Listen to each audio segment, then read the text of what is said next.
In 1 hour, a boat goes 11 kilometers along the stream and 5 kilometers against the stream. The speed of the boat in still water in kilometers per hour is. Now, in the topic of boats and streams, the basic assumptions are we assume A as the speed of swimmer or the ship in still water, B is the speed of the water body, and therefore upstream speed becomes A minus B, downstream speed becomes A plus B. Now, let's see what is the relevant data from this question. In 1 hour, a boat goes 11 kilometers along the stream. Now, along the stream means downstream speed.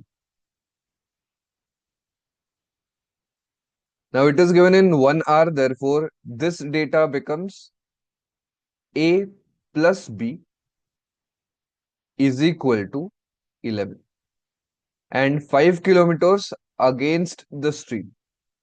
Against the stream, that means upstream. So we have the upstream speed formula as A minus B. So we get the equation as A minus B is equal to 5. So these are the two equations we get from the first sentence. Now the question asks is speed of the boat in still water. So speed of the boat in still water. Now still water is a key word. Many times it will be there in the question. So that will help you in understanding that it is A.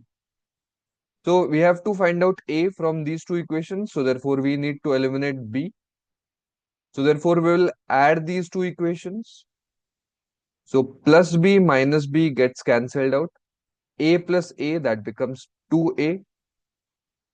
11 plus 5, that becomes 16. So 2A is equal to 16. Therefore A is equal to 8.